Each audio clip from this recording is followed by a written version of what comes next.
Happy National Bottled in Bond Day. Today we are drinking Old Forester 1897 Bottled in Bond, but that's not what this video is about.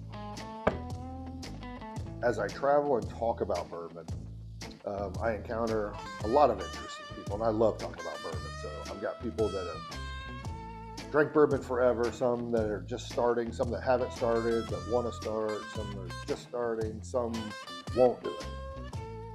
The reason they won't do it is because they were like me when I started, a beer drinker, and I had to learn how to drink it because, back in the day, roughly 6 years ago when I got back on the bourbon wagon, just pour whatever and then start drinking it, and you can get pretty messed up pretty quickly. Now, so for me, I always pour roughly 2 fingers. I measured it.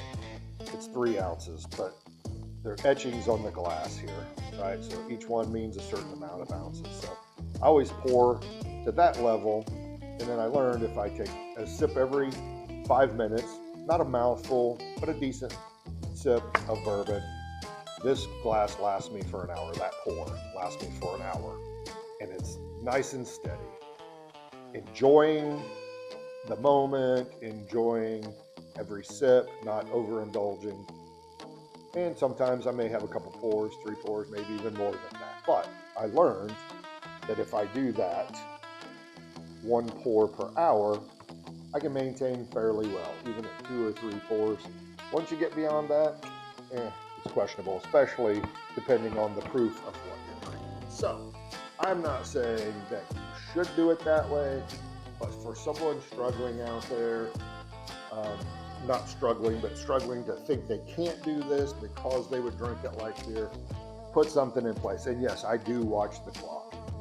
When I take a sip, I make sure it's roughly 5 minutes, and I'll slow my pace or pick my pace up. However, just because that's what I've been doing now, I've been on bourbon for 6 years, I've been doing it that way for probably 5.5 years once I figured it out. So for those of you who think you can't do it, maybe try that method. If somebody else has a better method or another method, share it with the family, because I want people to be able to enjoy this without overdoing it, so they can actually appreciate the pour and enjoy the experience. Remember, always use 2 fingers. Salud, family.